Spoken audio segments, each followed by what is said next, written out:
Hi, my name is Atheya, and this is my friend Vashundhara. We have our research is on investigating thermal performance and climate change or climate resilience of winter garden in an educational building. So, just as a part of the introduction, climate change over the years has caused a constant rise in global temperatures, which is again causing an overheating risk in buildings. Now, in terms of learning environment, we can also see that the overheating does affect occupants' physical, mental, and physiological health. So, since due to this, it is imperative that we maintain good thermal comfort for the occupants. Um, the GSK building, the GSK laboratory, which is located in Nottingham University, is the first carbon neutral laboratory designed to offset carbon emissions for the next 25 years. Now, we have specifically chosen the Winter Garden, which is a part of the building, which it is a multi-use communal space, which is a large sun space used to heat in the summer and sorry, heat during the winter season, and it was found to be uncomfortable in the summer as well as winter. Now, the main aim of the research is to investigate the thermal performance of winter garden in the current climate, future of 2050 and 2080 high and low scenarios. Now, the objective was to assess overheating criteria and test passive design strategies, solutions to check for climate resilience. A little bit of the building design. It's the gross area is 4,500 meters square, two-storied. It is oriented east-west with a axis tilt of 17 degrees to the north. Now, the sustainable strategies in the overall building includes PV panel oriented to the south, biomass boiler, natural ventilation that caters to most of the spaces except the laboratories, which are mechanically ventilated because of the fume cupboards. The office spaces are heated. They have a green roof and water efficient fittings are considered. Then the use of natural materials like cross CLT, that's cross laminated timber, is used essentially in the building. Now, mm,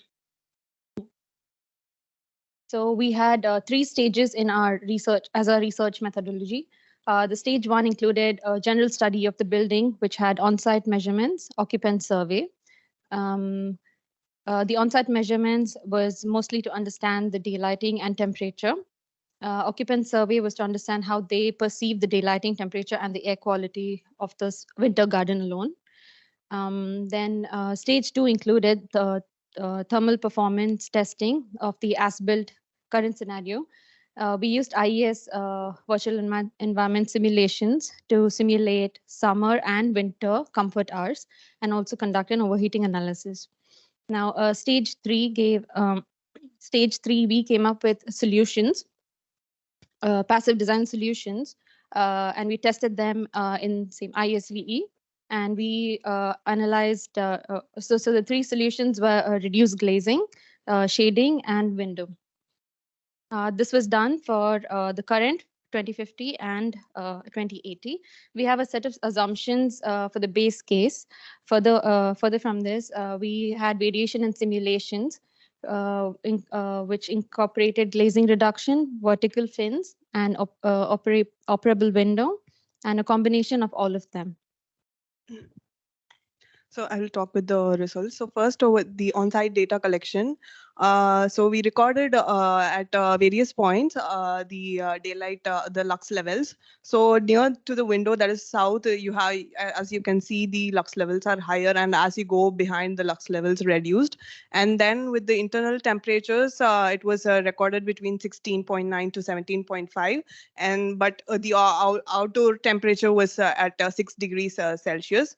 So with the occupant survey, we came to the results showed that the 70% of the occupiers were satisfied with the daylighting levels, but there was a problem with the comfort.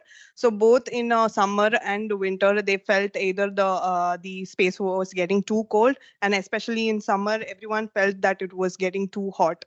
So what we did, so next we did a dynamic building simulation. So this is for the base case. So as you can see, so in the current year, the comfort hours for summer is 52.9%, but for the future cases, it's reduced to for in 2080 it reduced to 17.8%, which is very low. And for the winter, the comfort hours from 20 to increase to 29. As you can see, the overall global temperature increased, and the above graph shows the overheating temperature about 28 degrees Celsius, which has gone up to 80.7% of the time. And this is for the results for the passive design strategies we tested. So the best strategy, which showed the best results, was the glazing reduction. And so we reduced the transmittance of the glazing from 70 to 50%, which almost reduced the overheating from 18.3 to just 1.5% of the time. So the other cases just showed very minimal changes, and with the KS4, with all the strategies combined, it just came in the current year. It came up to just 1% of the HAAS was overheating, so which achieved the overheating criteria of the SIPC. And to conclude it, so we came up to know that glazing plays a crucial role in terms of overheating. So so it is important to um, design glazing properly, like to either it could be beneficial in a building or even detrimental in the case of any building. Thank you very much. Yeah, any question? Yeah. Thank you for your presentation. A quick question on, so usually when we talk about winter garden, we are talking about transitional spaces between outside and inside. You focused on the comfort inside the winter garden. Have you looked at the impact of this winter garden with the heated spaces or not? You mean the indoor spaces? Yes.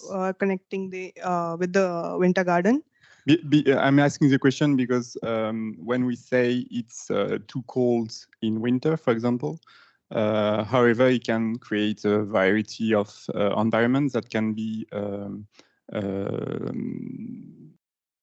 more comfortable than outside and offer also an alternative in between outside and inside. So I was just wondering if you look at the not only inside the winter garden, but the link between inside the winter garden and inside the heated space.